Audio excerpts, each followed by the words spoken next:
again, Will Chimplee of Pinoy Thai Lutong-bahay, and welcome back to my channel. So today's video ay magluluto po ako ng napakasarap pero simpleng-simple lang na Thai fried rice. So ito yung ordinaryong fried rice na niluluto ng mga Thai sa kanilang mga bahay. At syempre, available din ito sa mga fast food, sa mga street food, or sa mga local market dito. At itong fried rice na ito ay natutunan ko sa aking mother-in-law. Syempre, kapag galing sa mother-in-law ang recipe ay tiyak na authentic at talaga namang napakasarap. Kaya naman today, dahil wala akong maisip na breakfast, ay eto na lang ang aking lulutuin. Dahil ang fried rice na ito ay kanin na ulam pa. Ayan. Kaya naman isi-share ko sa inyo kung paano niluluto ang simpleng Thai fried rice na ito. But before we start, sana ay nakasubscribe na kayo sa aking channel. Click nyo po ang notification bell para ma-notify kayo tuwing meron akong bagong video. At ipapakita ko na ang mga ingredients na gagamitin natin. So, eto po yung mga ingredients na gagamitin natin. Of course, we have leftover rice. So, galing po ito sa ref. Ganyan ko na siyang ni-ref para makatipid tayo ng mga hugasin. Mas maganda kasi na yung ating gagawing fried rice ay leftover na galing sa ref para yung rice niya ay buo-buo. And then, meron tayong Chinese kale. Ito ay leftover lang din sa niluto ko nung isang araw. Isang kamatis, white onion, pero kalahati lang yung gagamitin natin. 3 bawang, 2 itlog, at ito ay leftover din na karne ng baboy na ginamit namin sa paggawa ng shabu soup. Ayan. And of course, sa mga pampalasa, gagamit tayo ng asukal, ground pepper, seasoning. You can use magic sarap kung wala nito. Maglalagay ako ng konting suka, light soy sauce, oyster sauce, at patis. So ngayon, i-ready ko na yung mga ingredients na gagamitin natin. Unahin natin ang bawang. Pitpitin lang natin, balatan, at saka natin i-slice into pieces.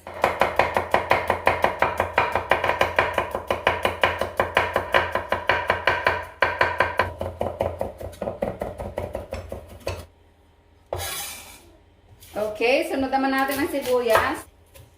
So slice lang natin ito ng maninipis na mahahabang ganyan.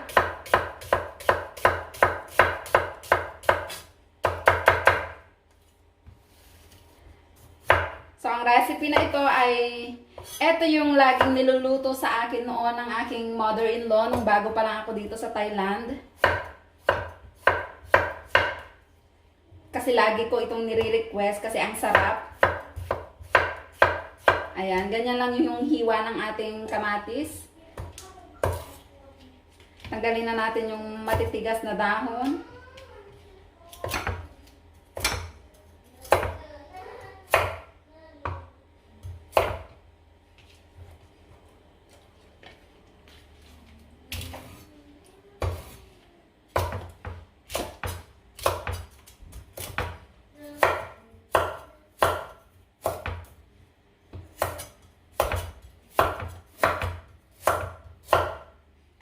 Ngayon, isunod na natin yung itlog. Kailangan muna natin itong i-beat.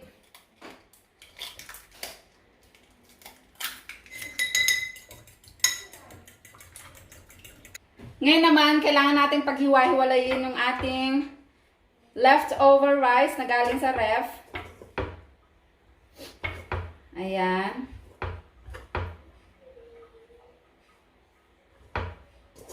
So, itong recipe na gagawin ko ngayon ay good for 3 na para sa aming mag-iina. So, ready na ang ating mga ingredients. Bubuksan ko na yung apoy at umpisahan na natin magluto ng fried rice. Ayan, mainit na. Maglalagay na po tayo ng mantika. Painitin lang natin bago natin ilagay yung garlic. So, mainit na po yung ating mantika at ilalagay ko na ang garlic. Ayan.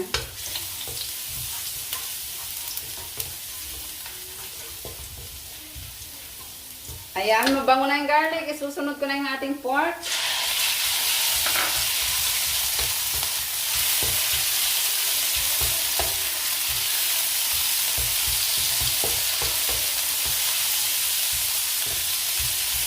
So sa recipe na ito, you can use pork, chicken, or hipon po. Ayan.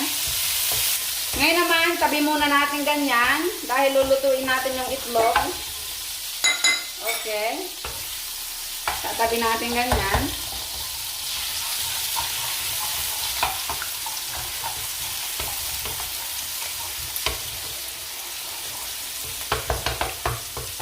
Kailangan nating paghiwa-hiwalayin para maganda yung ating fried rice. Okay.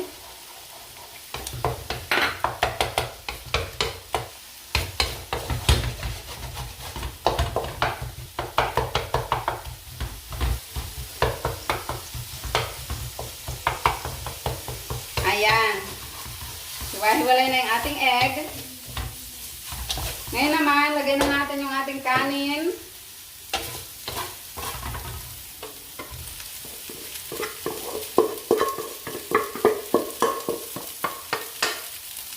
So, kailangan malakas po yung ating apoy para medyo nasusunog-sunog po yung ating fried rice.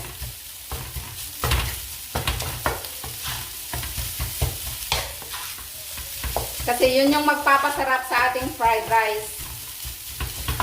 Yung meron siyang flavor na parang nasusunog. Ayan.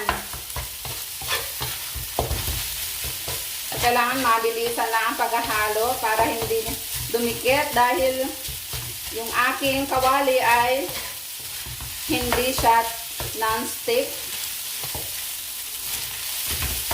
Ayan. So ngayon, ilalagay ko na yung onion at kamatis. Haluin lang natin, saka natin ilagay yung iba pang mga flavors.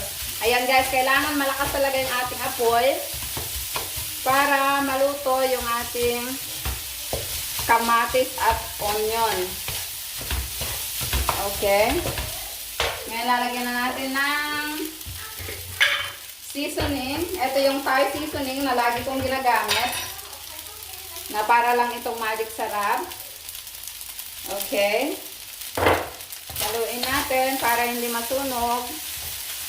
So, habang nilalagay po natin yung mga flavor, ay naluluto naman yung kamatis at onion. And then, maglalagay ako nitong siiw or light soy sauce.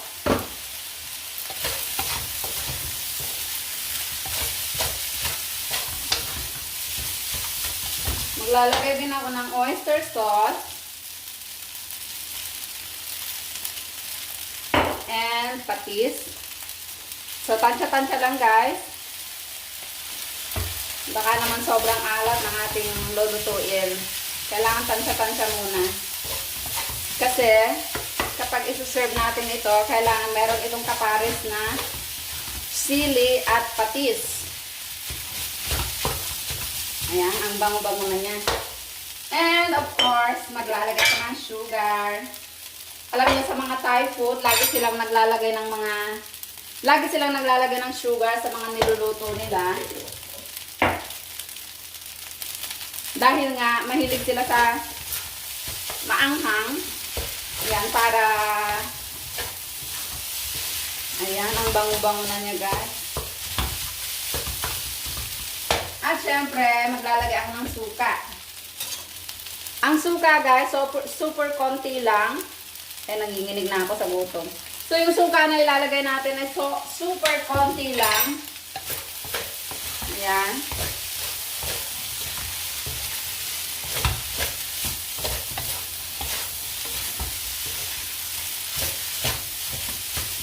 At ngayon, ilalagay na natin yung ating gulay.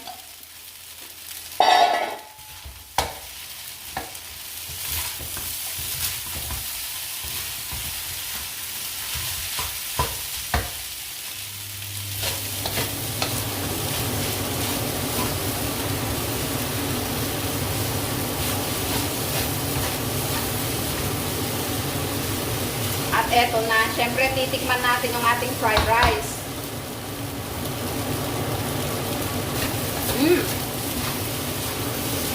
Matabang pa siya guys. Maglalagay ulit ako ng oyster sauce. Ayan. And finally, ang ating ground pepper.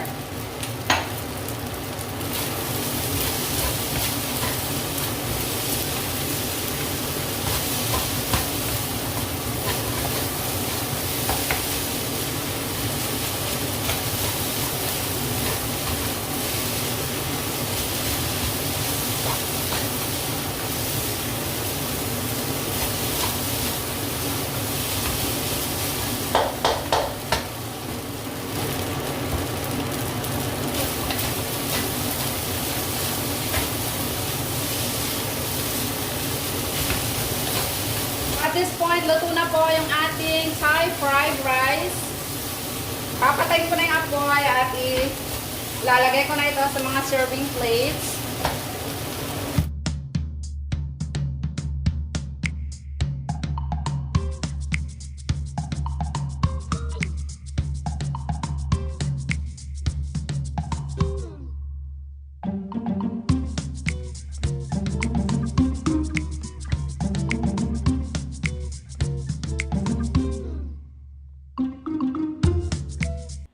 At eto na po ang ating simple Thai fried rice. Super simple pero napakasarap, kaya try it at home mga mommies. I'm sure magugustuhan ng inyong mga kids. So sana nag-enjoy na naman kayo sa video na ito, and don't forget to subscribe to my channel. Click po ang notification para ma-notify kayo sa mga susunod ko pang video. So see you again soon. Bye!